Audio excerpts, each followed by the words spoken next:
उसके 5 पद। क्योंकि शारीरिक व्यक्ति शरीर की बातों पर मन लगाते हैं, परंतु आध्यात्मिक आत्मा की बातों पर मन लगाते है ना? यहाँ पौलुस जो है ना, उस समय कली रोम के कलीसिया के लोगों के विषय में बोल रहे हैं, रोम के कलीसिया के लोगों को। जब ये तो रोमी कहने से रोम की कलीसिया, कुरंत कहने से कुरंत की कलीसिया, है ना? गलती कहने से गलती की कलीसिया। पर यहाँ बोल रहा है क्योंकि शारीरिक व्यक्ति शरीर की बातों पर मन लगाता है। शारीरिक व्यक्ति की पहचान क्या है मालूम है कांति? शारीरिक व्यक्ति कहने के अपना नाम, पद, प्रतिष्ठा चाहिए और उसके लिए वो बहुत कुछ करता है। 2 नंबरी काम करेगा, झूठ बोलेगा, नाना प्रकार के इधर-उधर तिकड़मबाजी करेगा, सिर्फ़ पहचान के लिए कि लोग मुझे जानें। मतलब शारीरिक व्यक्ति है, शारीरिक व्यक्ति शरीर की बातों पर मन लगाता है। कहने का मतलब ये है कि शरीर की जब बात लगाते हैं तो कभी-कभी क्या होता है, रोटी, कपड़ा, मकान आता है, तो स्वाभाविक बात है ये सब कमाते हैं, है ना? यीशु मसीह ने कहा कि जितना तुम्हारे पास उतनी बातों में खुश रहो, उतने तुम्हारे चाहिए। पर जो शारीरिक जो व्यक्ति रहता है ना, वो खाने-पीने के लिए उपरात रहेगा, सारा चीज़ रहेगा, तो पर भी उसको नाम चाहिए, पद प्रतिष्ठा चाहिए, है ना? लोग उसको सलाम करें। मतलब वो अपने किसी चीज़ पे खुश नहीं है, शारीरिक व्यक्ति। तो हमेशा शरीर की बातों पर मन लगाता है ना? शरीर की पहनना, ओढ़ना, अपना स्टेटस, सारा चीज़ वो मेंटेन करता है। इसीलिए लिखा है कि शारीरिक व्यक्ति शरीर की बातों पर मन लगाता है, ठीक है? और शरीर की बातों पर हमेशा वो मन लगाएगा। सुबह उठेगा तो मुझे क्या करना है, कैसे करना है, हमेशा कभी-कभी देखना शारीरिक व्यक्ति जो है ना, उसको आत्मा से कोई लेन-देन नहीं है। उसके लिए सब चीज़ पैसा ही सब कुछ है उसके लिए।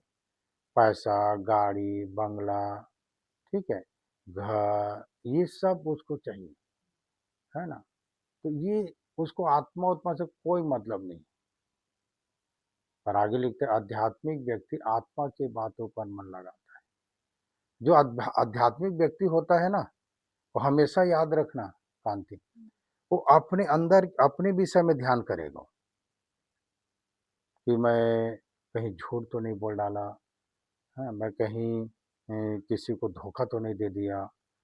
वो अपने अंदर से मतलब गलती महसूस करते, गिल्टी महसूस करते, कहीं मेरे से गलत तो नहीं हो रहा है? कहीं अपने बच्चों को सही राह सही संस्कार तो नहीं दे पा रहा हूँ, कहीं मैं अपने घर को सही दिशा तो नहीं ले जा रहा ले जा मतलब सही दिशा तो नहीं दे पा रहा हूँ, ऐसा करके कुछ-कुछ सोच रहता है। आध्यात्मिक व्यक्ति हमेशा अपने विषय में सोचेगा, अपने विषय में ध्यान करेगा, हैं, अपने घर परिवार के विषय में। उसको धन-दौलत ये सब से मतलब, उसको शांति से मतलब है। वो हमेशा आध्यात्मिक व्यक्ति बोलता है कि दिन भर की रोटी मुझे मिल जाए और मेरा घर जो है आनंद और शांति से अपना जीवन बिताए। ये आध्यात्मिक लोगों की पहचान है, ठीक है? आध्यात्मिक लोगों की यही पहचान है कि किस तरह से मेरा घर परिवार आनंद और शांति से रहे। उसको धन दौलत से मतलब नहीं, अपने घर में व्यवस्थित चाहता है, खुद के अंदर शांति चाहता है। आध्यात्मिक व्यक्ति चाहता है कि मेरे बाल बच्चे परिवार जो है परमात्मा से जुड़े रहें, है ना? परमात्मा से जुड़े रहें, हमारी आत्मा जो है परमात्मा से जुड़े रहें। और हमेशा वो चाहेगा कि सुबह उठ के अपने पिता से बात करो, पिता आपसे बात करेगा। वो हमेशा अपने बच्चों को अध्यात्म लाइन में लगाएगा।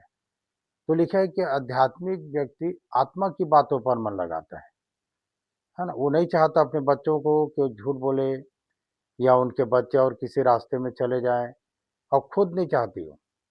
अध्यात्म व्यक्ति ना, वो हमेशा बनाने के प्रयास करता है। यही अंतर है। शारीरिक व्यक्ति हमेशा संसार की बातों में ध्यान लगाएगा, मन लगाएगा। आध्यात्मिक व्यक्ति आत्मा की बातों पर मन लगाएगा। दोनों में यही पहचान है। आध्यात्मिक व्यक्ति में दया है, प्रेम है, ठीक है?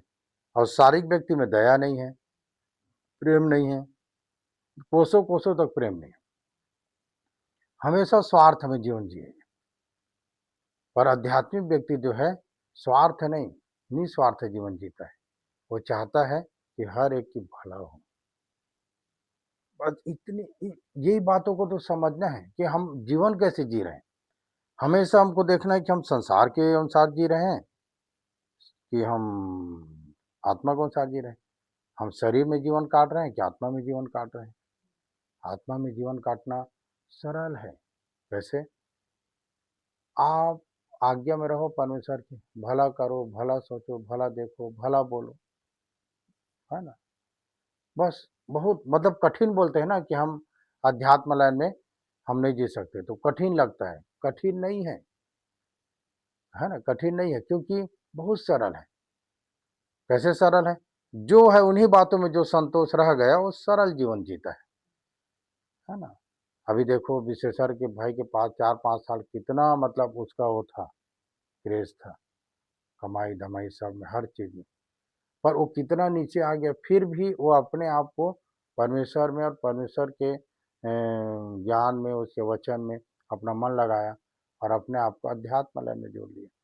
अगर अध्यात्म लाइन में नहीं जोड़े रहता तो अभी उसके लिए जीवन जीना कठिन हो जाता, क्योंकि बहुत कठिनाइयों का सामना करना पड़ा है। इसीलिए लिखा है आगे, शारीरिक व्यक्ति शरीर की बातों पर मन लगाता है, परंतु आध्यात्मिक व्यक्ति आत्मा पर मन लगाता है। शरीर पर मन लगाना तो मृत्यु है, परंतु आत्मा पर मन लगाना जीवन और शांति भी है और जीवन भी मिलेगा। कैसे जीवन मिलेगा? कि जिस दिन शरीर को छोड़ोगे उस दिन परमेश्वर के संसार के कोई भी चीज़ नहीं है आपके पास, क्योंकि आप तो अपने आप को स्वतंत्र कर दिए ना। तो ऐसे भी शांति की जीवन जी रहे हो, और शांति जो है परमेश्वर की ओर से आता है, और परमेश्वर की ओर से तभी आता है जब आप वचन के अनुसार चलते हो।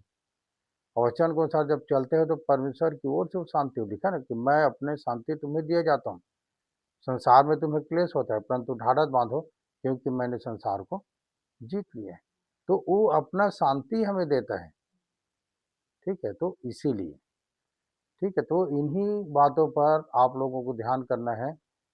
आज प्रातःकालीन का जो वो है